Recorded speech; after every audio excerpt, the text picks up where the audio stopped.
I'll let you know when we start with you.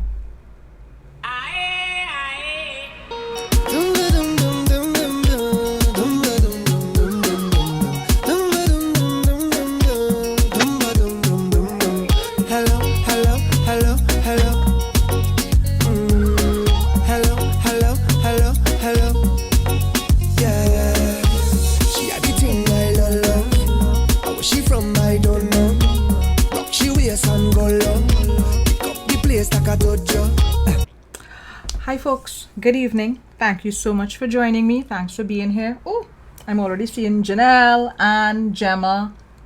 Hi folks. So my guest is here early. As a matter of fact, we've been talking for the better part of half an hour. Just catching up because I think I told you all that he and I knew each other from a couple years back. Hi Renee. Hi Andy. Hi Veronica. Veronica says she's present. Janelle likes my outfit. Thank you so much. Hi Jamelia. So good evening to all of you. Bernadette says good evening to you, Alex. She actually said Mr. Renton. Oh my goodness. Good evening, Bernadette. You all are allowed to call him Alex. He has no problems with you all calling him Alex at all. Please. So, oh my goodness. I don't even know how to start introducing. So actually, let me give the backstory. So a couple of years ago, a friend of mine called Greg sent me a message saying, Rhoda, there's this friend of mine called Alex that I want you to talk to. So I just thought, okay, all right, as is Greg, I will agree.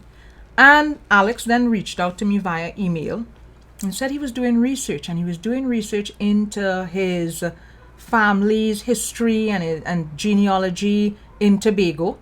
And I was there thinking, okay, who is this Scottish man who wants to do research into his family in Tobago? And he came by my office at that point in time. It's long before the pandemic, so I'm sitting in my office at Huey, and we sat down for Alex's was what, easily 2 hours we sat down chatting for. Easily That's 2 great, hours we sat down talking for. So I'll tell you what for me is interesting about Alex. Alex's family owned estates in the Caribbean during the period of enslavement and owned slaves in the Caribbean during that period of enslavement.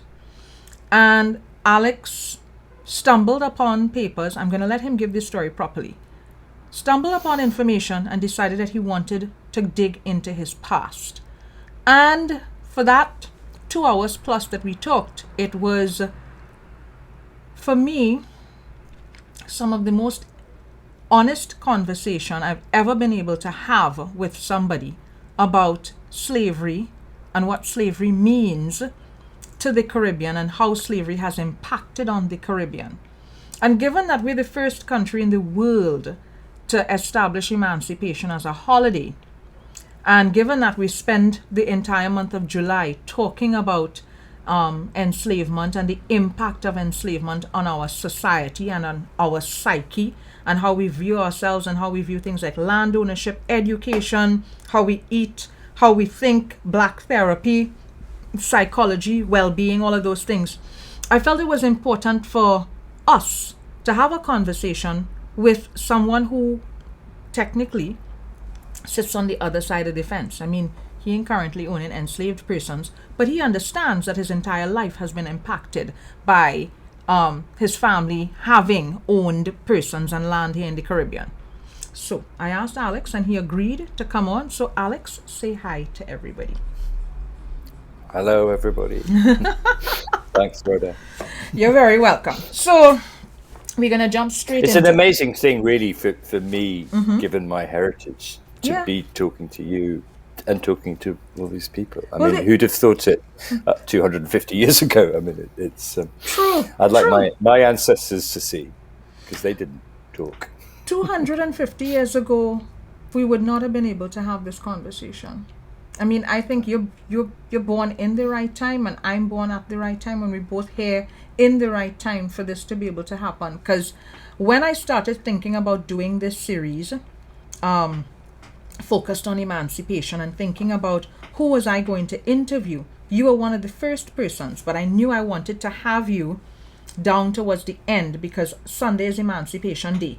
So I was kind of glad when I had asked you about interview dates and times, and you said, no, you have this thing that you had to do last weekend. And I was like, great, excellent. I can have him as close to Emancipation Day. Because on Sunday, I'm going to be speaking to persons in Africa. So I'm glad that you are the penultimate interview, and then I can go to Africa. So we started in the Caribbean. We headed up to England, well, the United Kingdom a little bit, the seat of the empire. And then we go to Africa. So let me pull you straight into the conversation now, Alex. What caused you to write this book, Blood Legacy? That's the name of the book, Blood Legacy, and it's about his family's history. So what caused you to write this? Well, I spent my life as an investigative journalist, and I've reported quite a bit for British papers from places from Sierra Leone to Haiti to Palestine, West Africa, East Africa.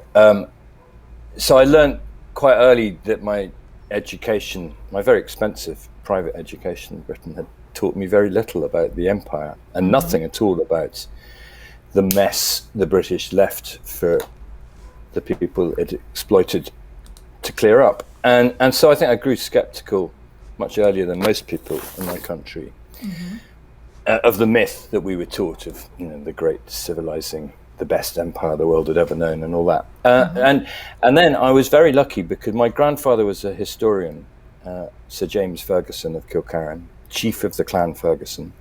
And he'd catalogued and kept sort of 400 years of family papers because the Fergusons had been big cheeses in Scottish politics and British politics and generals and lawyers and so on for hundreds of years. And among the papers that he catalogued, when I was digging in them about 5 years ago, I found loads of mentions of Jamaica and Tobago, which was completely new to me. And I asked my mother, and she said, yes, she did know a bit about this because her father had said that the Fergusons, her direct ancestors, had been involved in slavery, like everyone else, was the phrase he used, which meaning other wealthy people in Scotland at that time.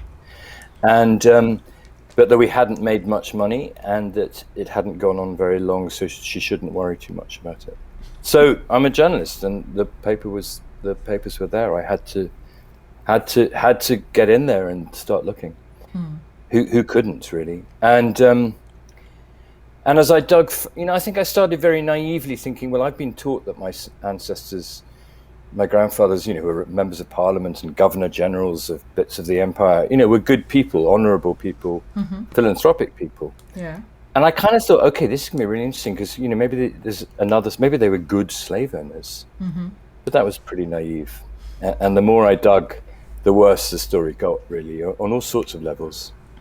And once I'd finished transcribing and reading this massive papers, I had to go. I'd go to the Caribbean and go to Jamaica, to the plantation that the family owned for 170 years in eastern Jamaica, and to Tobago, where much more briefly the family had a plantation at a place called Bloody Bay that many of you will know. And talk to people there and ask what it meant to them today. And it was a journey of education for me. I'm a 60-year-old man, but I was so ignorant, shamefully ignorant. Ignorant how? Ignorant in what ways? Ignorant of the basics of the history. I mean, the expensive education I got taught me so little. I mean, today I do a little test. I ask British white educated people like me and liberal people like me and say, okay, tell me when British slavery ended. And 1 in 10 gets within a decade of 1834 or 1838. I asked them how many Africans the British transported across the Atlantic. 3.25 million current count. And literally nobody will come. Some will say, no, they'll guess a third of that number, a tenth of that number. So we just weren't taught it. But I think just as important, in fact, what we were taught was propaganda instead. So let me ask this. Yeah. The United Kingdom had an entire empire. It couldn't stop talking about the empire. So when it talks about and teaches the empire, how does it explain how the empire became an empire?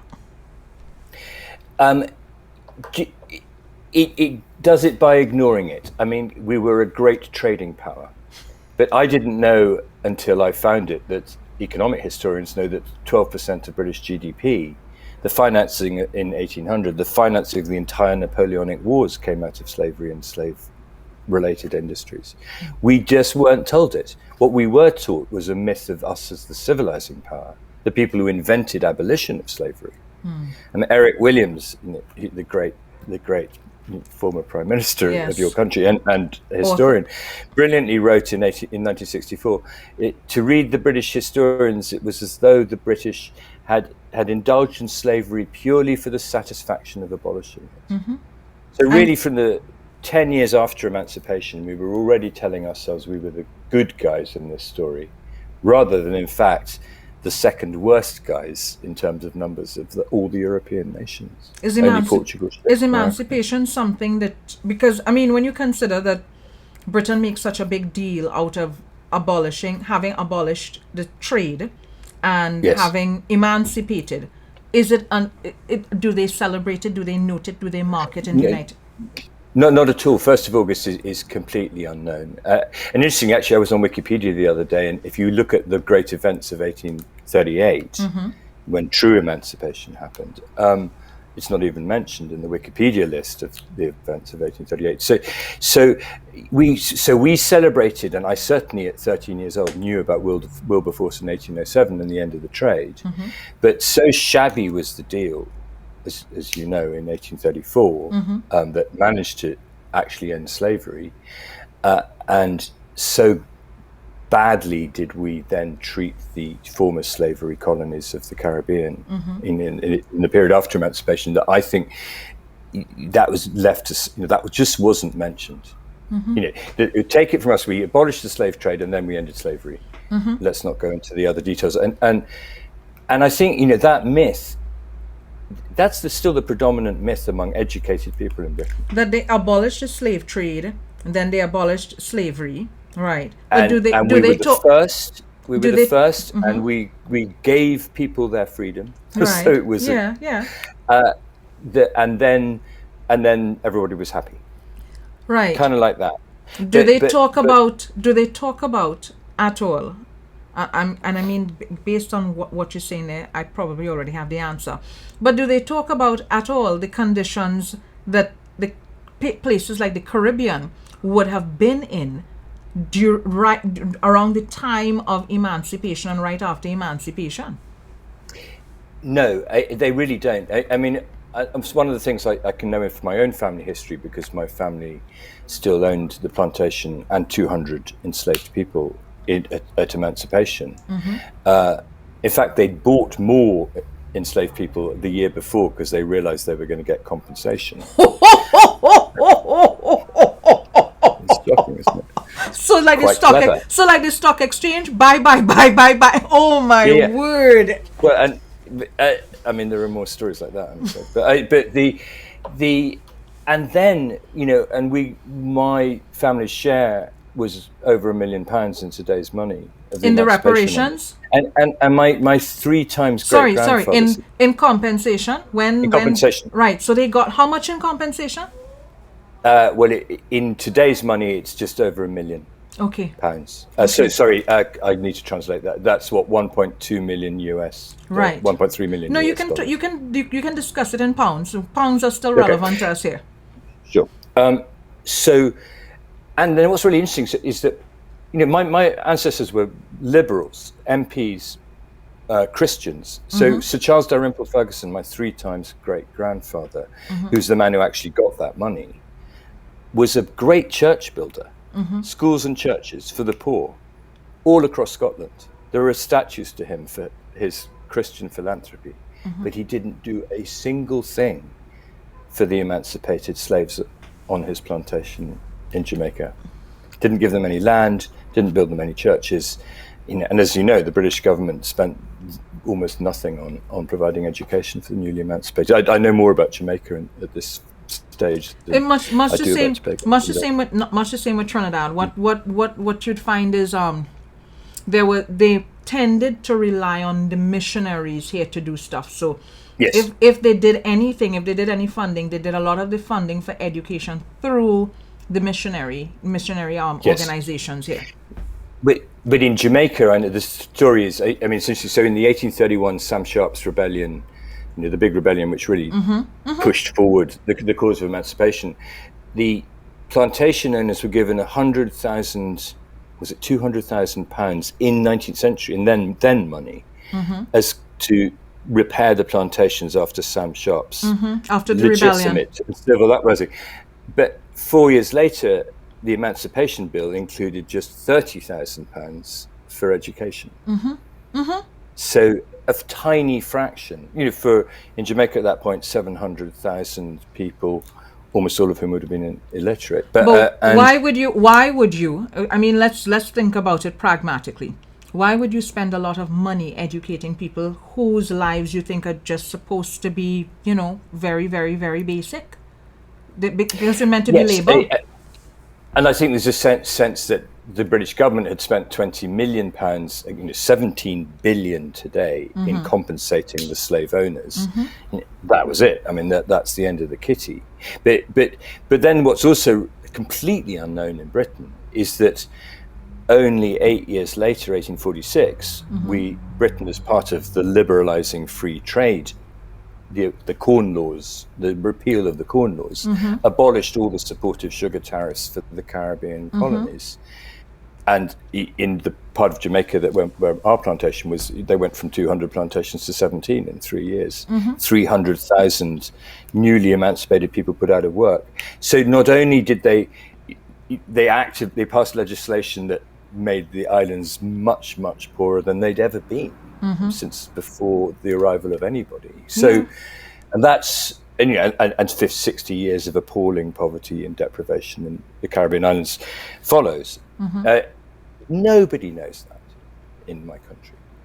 All we know is bananas, fruit, and kind people from the Caribbean loyally coming to fight in the First World War. Yeah, that's it. Yeah, and the depth.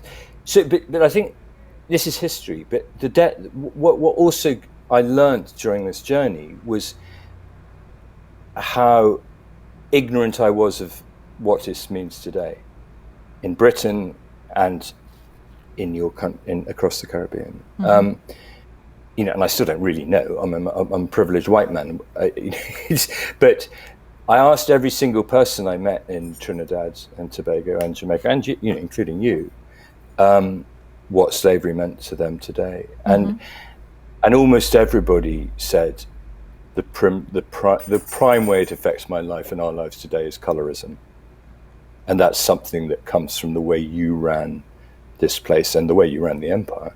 That inherent racism which colorism implies, and I had not clocked that. I really had no idea, and so I came back to Britain and looking at the appalling problem we have with racism, systemic and street level here, with new eyes, and the clear knowledge that I couldn't.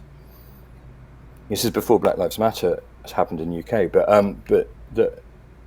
as the descendant of the people who made this happen, who ran the thing on a racist basis, I could no longer go on ignoring that's what caused racism today. Why did Black Lives Matter have such an impact on you? I think the main impact on me, because I'd finished writing the book actually by June 2020 when George Floyd because died. we talked long before Black Lives Matter would have been long before this. Long before that. The main impact on me was, when the crowd took down the Colston statue in Bristol, I, like any other reasonable person, went, good on you. That's a statue that should have come down 100 years ago. But so the main impact on me was my horror at the reaction of people like me. What white establishment. What was that reaction? That reaction was to say, how dare you mess with history? You're just Marxists who don't believe in anything. Statues should be allowed to stand. You're your views as black people who feel their history is the real truth of their history has been covered up and unacknowledged is of no relevance to us today. Get over it. Stop being victims. Mm-hmm. And since I published the book, I've seen a lot more of that abuse in direct reactions to the book, and that's a really depressed, really sad and shocking. So there've been good reactions too. Yeah, I'm sure there've been good reactions, but let's focus on the. But the average reader of, say, the Times, the kind of reader of the Times newspaper who writes angry comments underneath articles, thinks I should shut up, that I'm a left-wing liar who's mm-hmm. made up the facts of slavery because mm-hmm. they don't accord with what they were taught at their schools, mm-hmm. and that if any, and I'm welcome to sell my own house and give the money to people in the Caribbean if I want, but it's outrageous that I should suggest that the nation as a whole has any responsibility whatsoever. So let me engage you here on those negative reactions. What it's telling me is that a significant cross-section of the population in the United Kingdom cannot come to terms with the fact that the foundations of their economy and their structures and their amenities and all of the things that they enjoy in the United Kingdom would have come as a result of exploitation of these other spaces. Are they embarrassed to acknowledge that, or they don't care to acknowledge it, like they just want to ignore it? I think there's a bit of both. I think if you read, and I have cut and pasted a lot of the comments that get put, particularly in the Times newspaper, because you have to be a registered reader to post it, pay your money to put a comment there. Mm-hmm. And I'll share it with you, Rhoda, because it's a really interesting sociological insight into the basis of educated racism, if you like. And I think they're so angry, so many of those comments, and the stuff I get mm-hmm. emailed direct to me, that it's more than a don't care. It's actually as though you're stripping away, you're taking the carpet from under the feet of people who've known who and what they were, and that they were exceptional and members of the best nation of all their lives, mm-hmm. and that this actually isn't true. Mm-hmm. And it's an attack on their self-belief, their very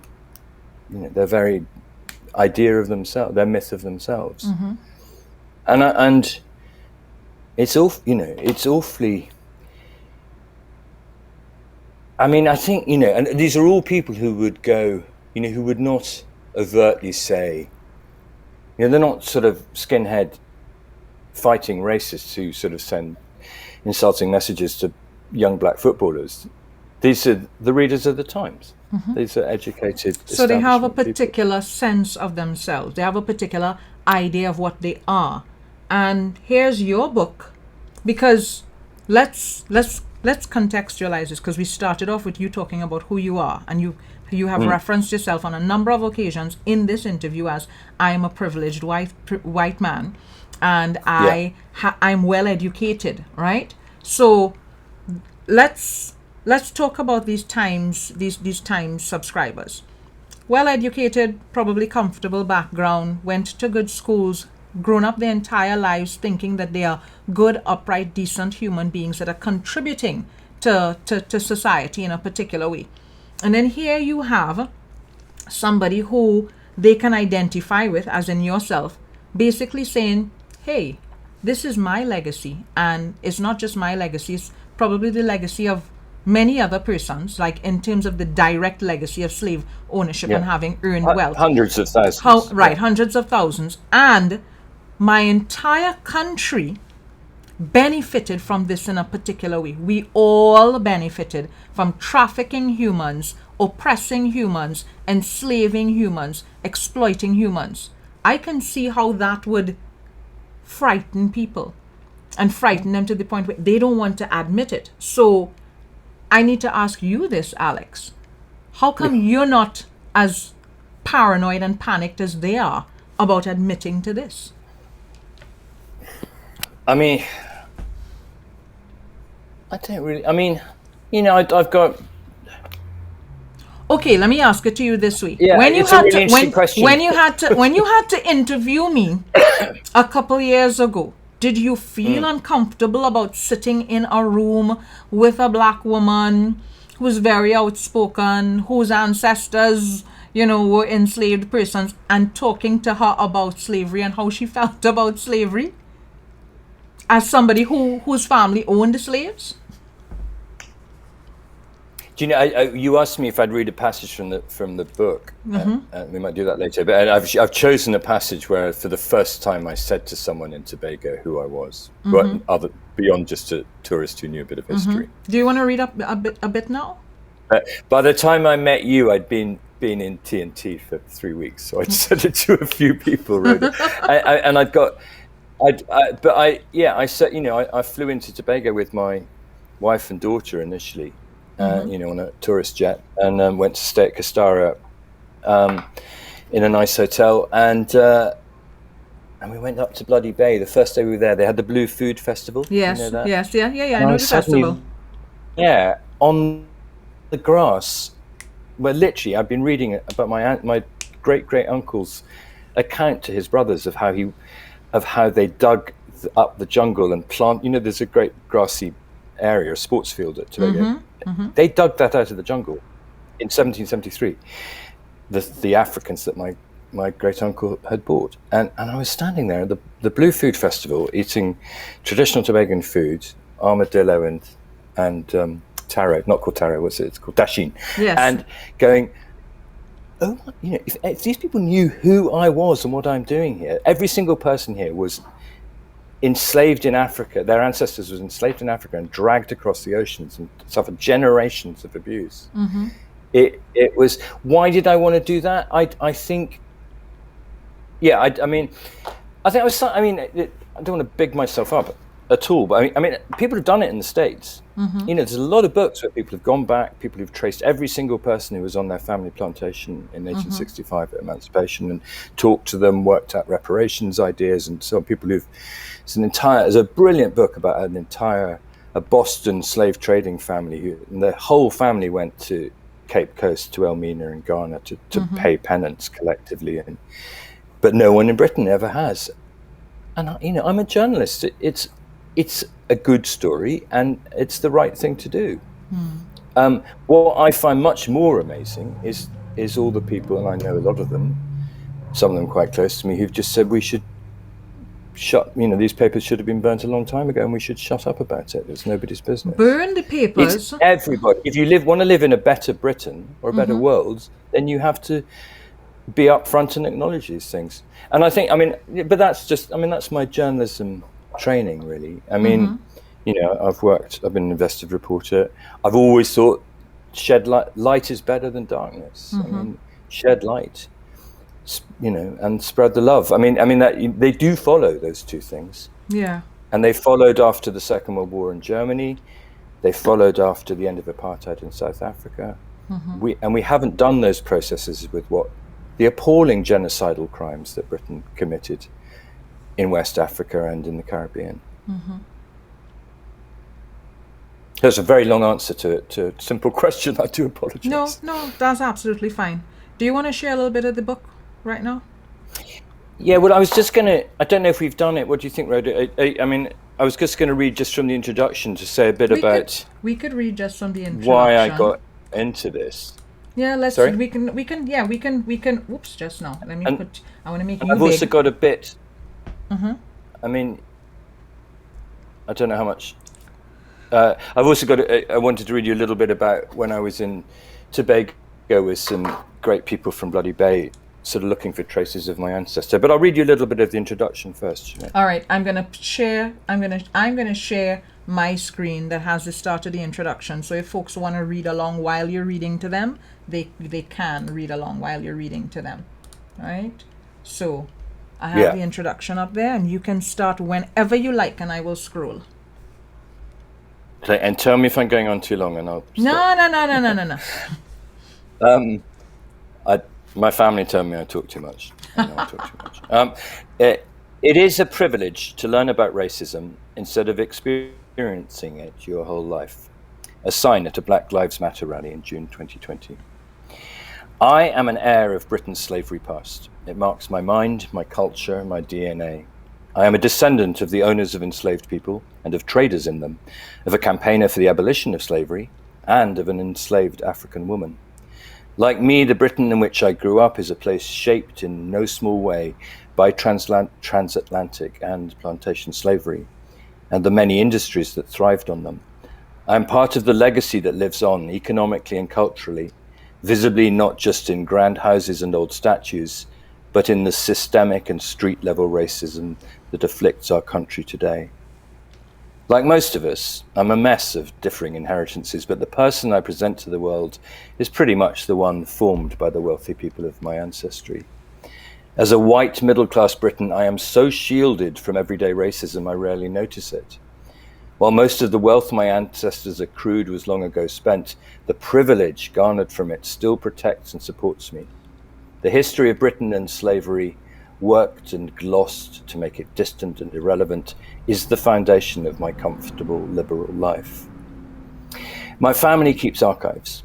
When I read the papers there that documented our forebears' activities in the Caribbean, most of them carefully annotated by my historian grandfather, I knew that the story they contained had to be brought to light.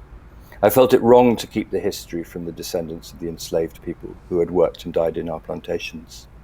But most of the wider family, including my own children, knew nothing of this past. What I discovered profoundly challenged my assumptions about who I was, about the history I had been taught, and about Britain today. The papers make it possible to untangle some of what happened in Tobago and Jamaica. But a huge hole will always remain where the accounts of the 950 or so people who were enslaved by my ancestors should sit. We have the direct testimony of just one of them. That fact renders this only half a narrative, one that hardly deserves to be called a history. So it is the story of my mother's family, the Fergusons, their partners the Hunter Blairs, and the Britain that not so long ago tolerated the enslaving of human beings for profit. It is also about the legacy, still toxic, still harming people, 180 years after emancipation in the British Caribbean. I'm just going to read a couple of paragraphs from the end of the introduction, if that's all right. Sure. Silence is violence.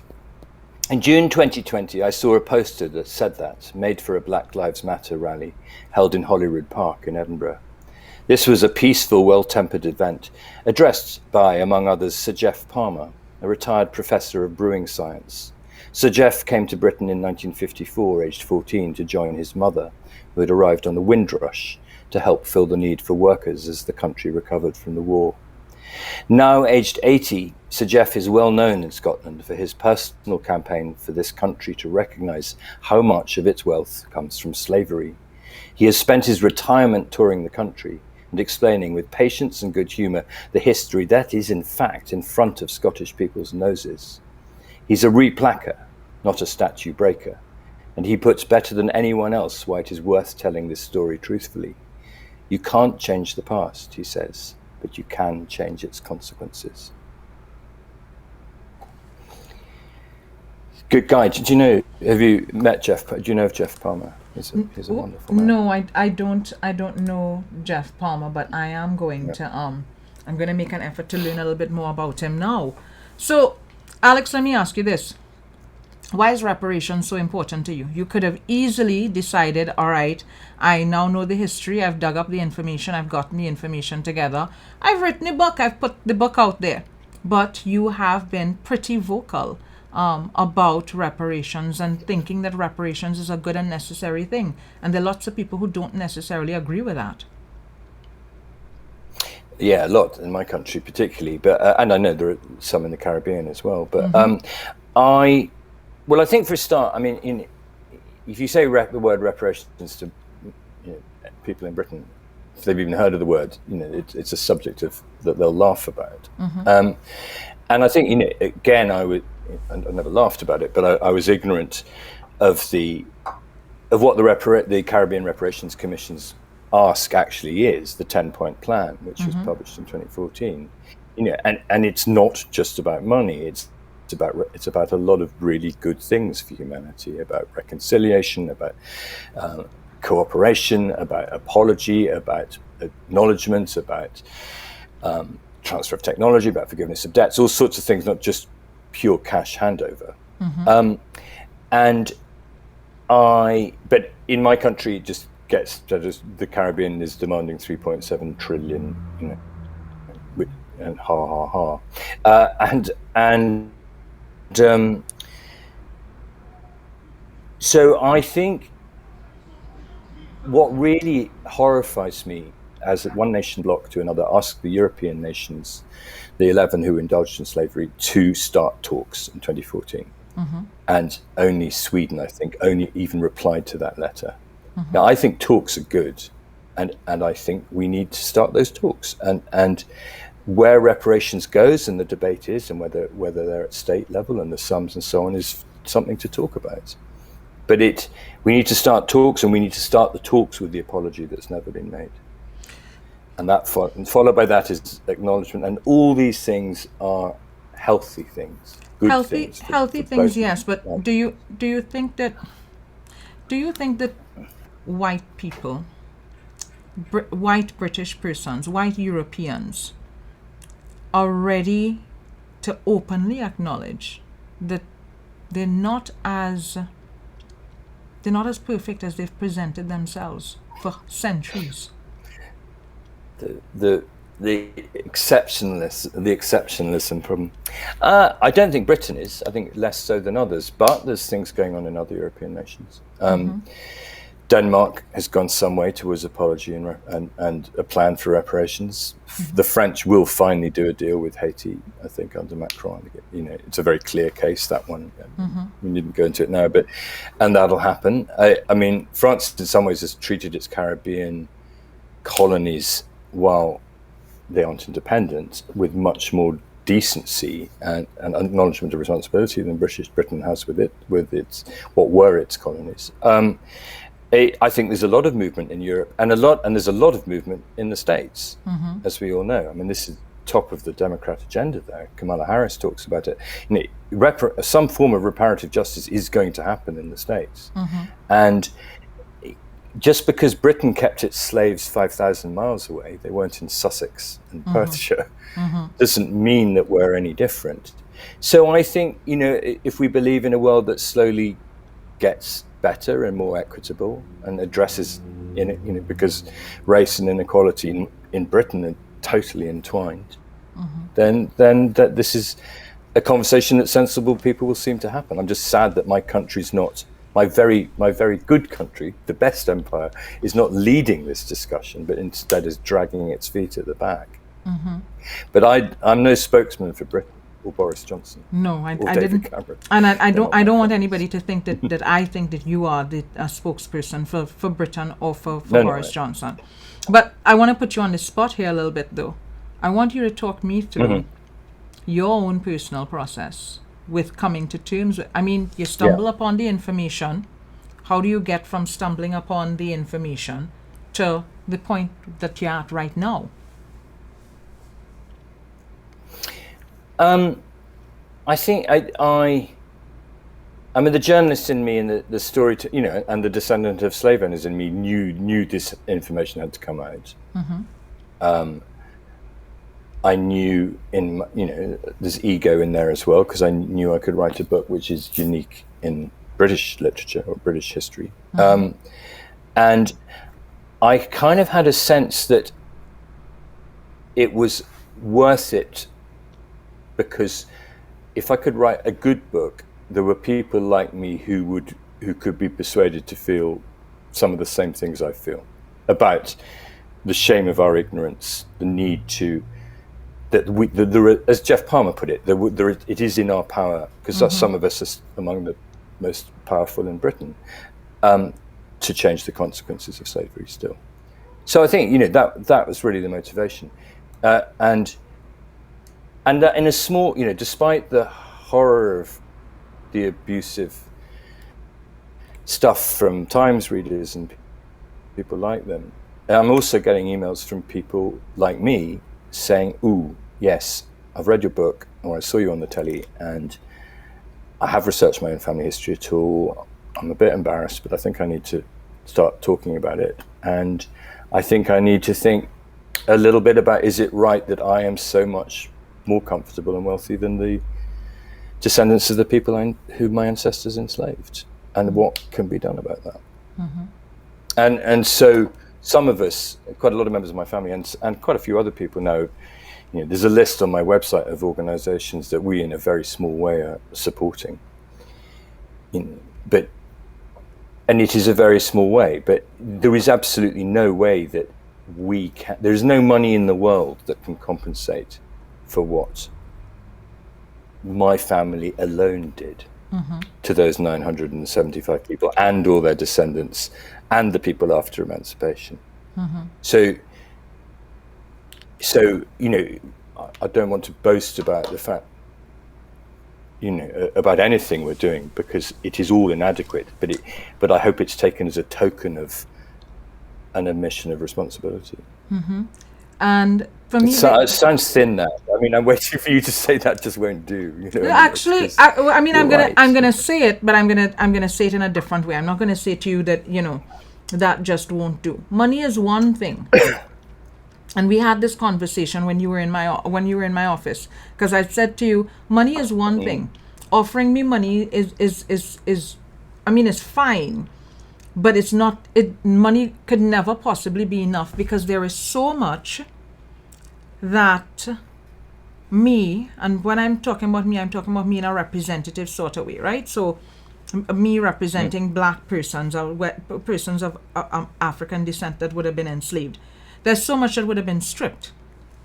Language, culture, ritual. And then there's so many ways in which we would have been underprivileged, because you talk about you being privileged, and then we would have been underprivileged. So there are ways in which the legal system underprivileged us. The education system underprivileged us.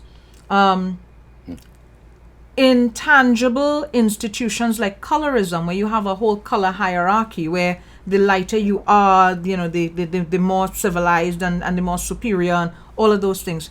There are all of those non-financial or non-monetary ways to make atonement. So, and some of that it's stuck in ideology, as in how do we overturn those kinds of ideological positions? And to me, some of it has to be overturned from your end. Yes. No, I think it's interesting. I think you certainly said this to me, and a number of other people who are of African heritage have said to me, I'm not really very interested in your book and your awful stories of what happened. I mean, I've read all that stuff. I don't want to hear any more about plantations and slave ships. What I want to know is how you white people are going to sort yourselves out. Yeah. Because it was as Alfred Hickling, the great Caribbean psychologist, said, it's that psychotic culture, white culture, which has landed us where we are and where we remain. In a brilliant book he wrote called Owning Our Madness. Rhoda, what is the answer? I mean, the crime.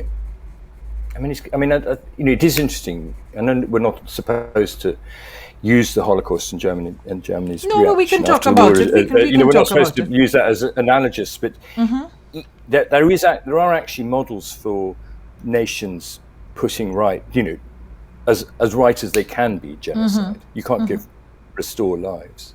I mean, it was very interesting in Jamaica with Vereen Shepherd at the Caribbean,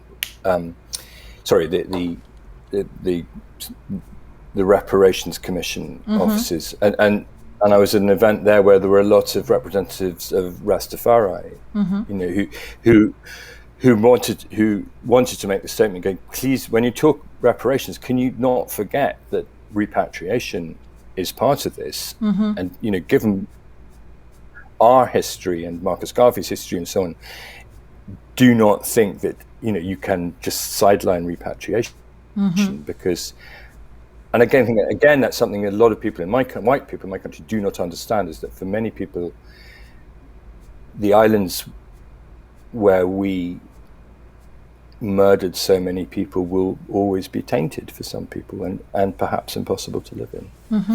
There are so many questions, and in a way, I think if I can get people like me who know they have an inherited, share of the privilege or even the wealth that came from it, to start going, the best I can do is make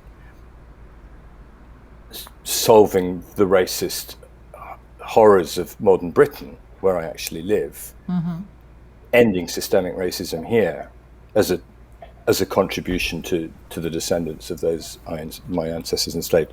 That is something I should spend my life working on. So I think, obviously it's not all about money, and I mean, Britain has just cut its overseas aid to the Caribbean from Britain has been going down for 10 years, and we've just cut it back even more for ideological reasons. I mean, Boris Johnson's Britain is not a place that's going to properly pay in reparative justice to the Caribbean. No, it's not. There are. It's not. But there are other. But owning that comment you made about owning your madness, about fixing that culture of that cancerous culture that would have led to all of this. I mean, we use a lot of terms now, white supremacy and any number of other things to describe it. But I feel amending those things can go a long way to just making things less problematic for African descended persons and persons of color, Yes. And I think, and that silences violence slogan who've spent liberal whites in Britain and elsewhere who've spent our lives going, oh, we're not racist, we're anti-racist. I'm very anti-racist. But if you didn't actually go out and do something to stop racism, you're part of the problem. Yeah. And I think that realization, which comes very hard to people, is really important. It's not enough to be anti-racist in your comfortable home. But I think these things are, the society, the culture I live in is very naive and innocent and uneducated. I mean, look at us. No, We've got a lot of growing and learning to do. It is. So there's a sense in which the sophistication, because I'm speaking from the perspective of having lived and grown up in the Caribbean, and we're meant to believe, we're led to believe that of course cultures like British culture and North American culture, people are much more sophisticated, much more intelligent than they actually are about a number of issues. Absolutely. Although it's pretty plain if you look at the way we behave and the things we do. I mean, it's so. I didn't. It's interesting because I have a 16-year-old daughter who's been taught a lot better about this history than I have. I mean, starting from zero in my case, but and she's a wise, highly political, motivated person whose ideas about gender and race and so on and the environment are completely different from mine, liberal me. And I have a lot of hope in them. And I also know that the racists who've been abusing me, but far more the black and journalists of color who've interviewed me about my book and so on, they're old men. They're on the way out. They are dying. And and Britain is going to have to wake up to the fact that we're becoming a small country of not much significance that needs to clean up its sense of self in order to be a good country. Yeah. I mean, gosh, this is hope. It is hope, but I mean, we were discussing this off air, and I can raise it on air. A lot of the vitriol, a lot of the attacks, a lot of the hate, a lot of the negative, nasty things that people have said to you about the book, that white people generally say about books like yours, that they find is causing them to think too hard about themselves and look too closely at themselves, I think is necessary. for those things to be said. Because for a very long time, as a person of color, we sensed that those things were thought. But yes, there's a lot of people, there's a lot more persons freely saying the things that we knew they were thinking in their head. So is it, for me, it's kind of, I don't want to say vindication, but it's a relief, really. Yeah. That is just out there. Yeah. Yeah. No, and I think at some point in the next few months, I'm going to write a bit about the reaction to the book. And as I said to you, journalists of color said to me, the thing is, white people will say to you stuff they would never dare say to me because they're too well educated. They've been, because these aren't street level racists. And that's absolutely right. And I get an awful lot of eye-opening stuff coming from people who I thought were better or more less stuck. Well, I'm glad about that, Alex, because it means that we can use you to our benefit, right? You get to mediate on our behalf. So can I ask you if I could be in any way useful? Emma Dabiri, who's the great Irish academic and writer of Nigerian origin, says, stop being our allies, start actually, what's the word she uses? Start a coalition. Stop going, oh gosh, we're so on your side, and start actually listening to people like her and telling us how, and doing what we ask you to do instead of telling us what you feel we should think and do. That's a very difficult lesson for a bossy white man like me to hear. Well, I mean, and I guess you're what now, about 60 now? I'm 60. I was 60. Yeah. You're right. I mean, it might, it's not too late for you to start to learn new lessons. I've learned more in the last 5 years than I have in my entire life. so yeah. No, I'm young, man. I mean, I'm good. See, it's not too late. The brain is still good, movable. Can I ask you to read a little bit more from the book for us?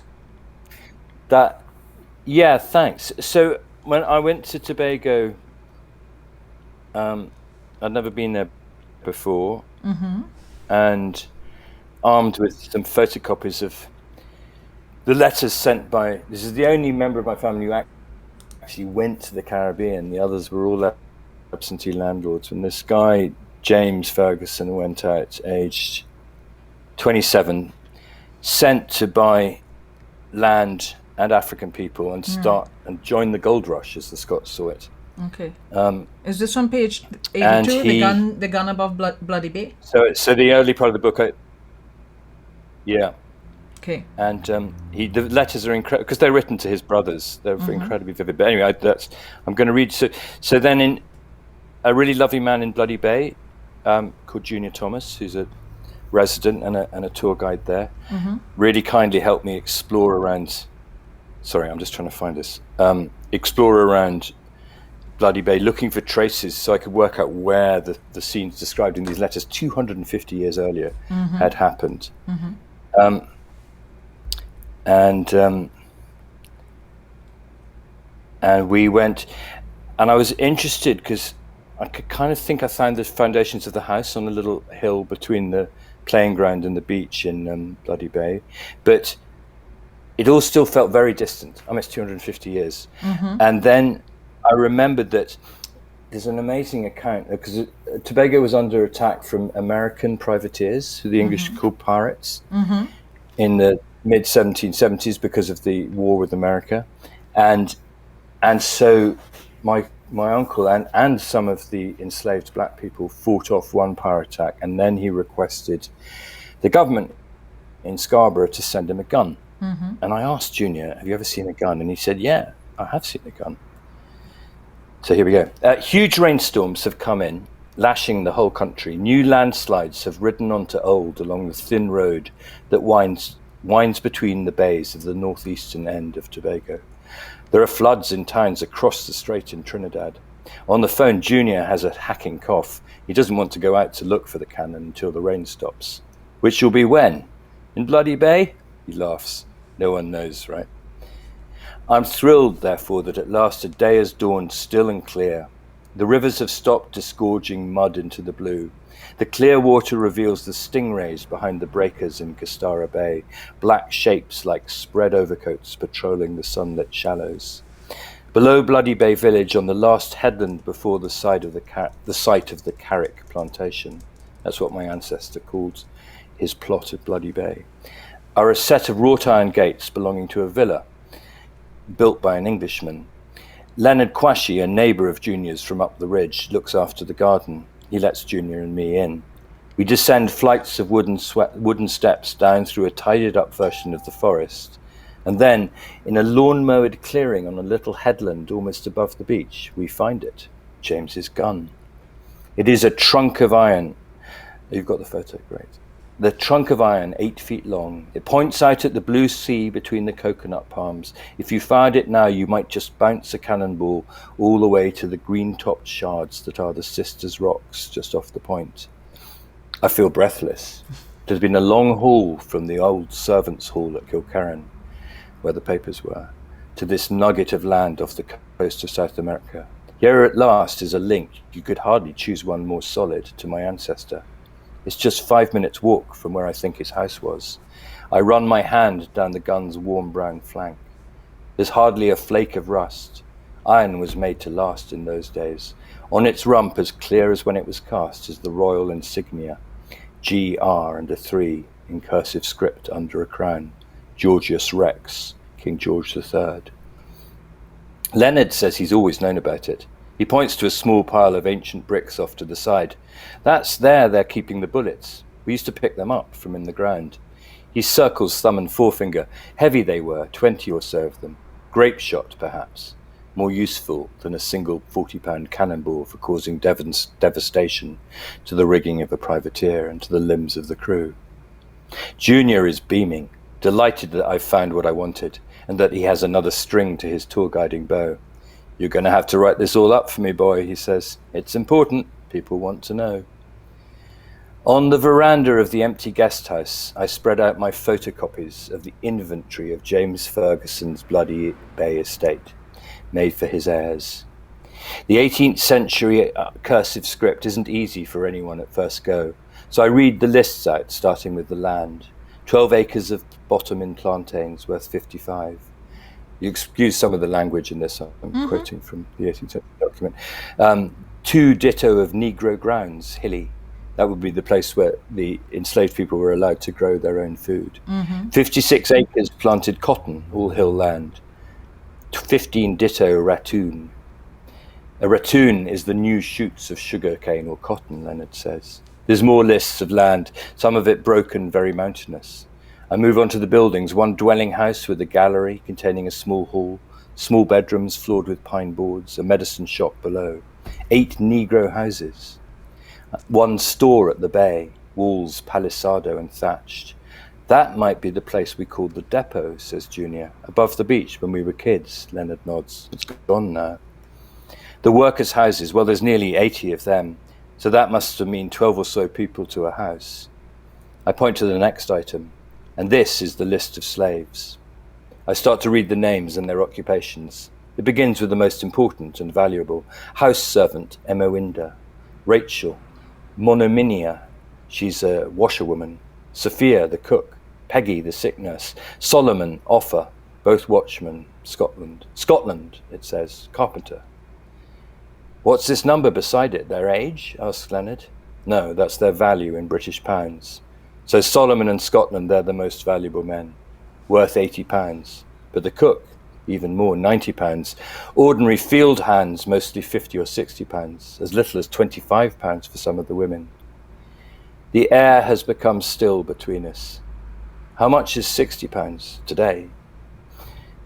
Well, hard to say. A lot. It might buy you a good car. And look here, under the slave children, there's a list of stock. A horse was valued at £40. £60 would buy you 4 cows at £15 each. The smallest children, Colin, Jeannie and Flora, are listed above the horse and cows at just £8 and £10 each. I go on reading the list of slaves and jobs. I suddenly realise what's coming next. Quashie, driver. Your surname, I say to Leonard. He raises his eyebrows and nods. What do you think? He's quiet for a long moment. Things were like that back then. That was the olden days. He looks away out to sea. I go and I say, I've heard it said that Kwashi is a name from what's now Ghana in West Africa. It would be Kwazi there. Most Africans were given English names when they were taken to a plantation from the ships. But Kwashi, maybe the jungle is loud all around us. What do you feel, I ask? What do I want them to feel? The silence continues. It's a familiar pause, one that any journalist waiting for a quote knows well, but that doesn't make it comfortable or fair. I wish I hadn't asked. It's time to come clean. Well, it feels pretty strange to me. Here I am, the great-great-great-great-great-grandchild of a family who made themselves rich here. You see James Ferguson and his brothers, who are my uncles and my grandfather, 7 generations back. Leonard and Junior look at me. What am I getting at? I plow on. Men who made money out of exploiting this land and enslaving Africans. How do you feel about me? There's a little smile now in Junior's eyes. It's good to move on in life, he says after a moment. You can't hold things to ransom all your days. Shit happens. If you sit down and think about what happened before, you could go nowhere. For me, it's happened. It's a new page. And we go on to talk a bit about reparations and what that might mean. But I think I wanted to read that because the kindness and the generosity of these people who might well have been descended from the people my ancestors enslaved. And their openness, you just absolutely, I feel emotional talking about it now. I don't know how I would have reacted if the same had been done to me. I just said, go away. Yeah. Anyway. Alex, I want to thank you for sharing this. I don't think it was the easiest thing for you to have to do, but I feel just like I did a couple of years ago, you were very straight with me, very honest with me. I mean, then you were the person asking the questions and I was answering. And I answered pretty bluntly on a number of occasions and said a couple very, very, very strong things to you. But I want to say this, as somebody on the other side, I'm glad you did the work. I'm glad you're doing the work. And I'm glad that you have, and I'm not using the term here, set the example to make you seem lofty or anything like that. But I'm glad that you have developed a template. Maybe that's the better way for me to put it. I'm glad that there is some sort of template so that I can turn and say to other folks who are having a struggle with this, people of European ancestry that are having a struggle with this, I can say to them, it's possible. You can delve into your past and you can confront your past and you can start to come to terms with your past and use that journey to help other people along with their journey. Because the only way the challenges that West African descended persons face can change is if the challenges that persons of European descent have dealt with, and I'm using challenges very loosely there. It's only when you start to come to terms with and confront your issues in a particular way that we can all move in a particular direction. So all of this to say, reparations, I think, can only really and truly happen when Europeans have come to terms with what they've done. To terms with themselves. Yes, come to terms with yourself, not just with the things that have been done, but that it was done and what allowed you to do it. You know? Yeah. So I'm really grateful for this. I'm very grateful to you. I mean, if anyone reads the book, a lot of our talk, Rhoda and my talk is in the book. Our conversation is in the book. A lot of people have said it's their favorite bit because I get put in my place quite rightly. I know. It was a very constructive. Put in my place. That's not fair, actually. Well, no. You actually know it's fair to say put in your place because as I said to you this evening, and I think even then, when we were chatting with each other, I was like, okay, what's your angle here? What do you want? Are you looking for atonement? Are you looking for absolution? You're not going to get that from me. And you have, the entire time that we've known each other, you've been very open and self-aware.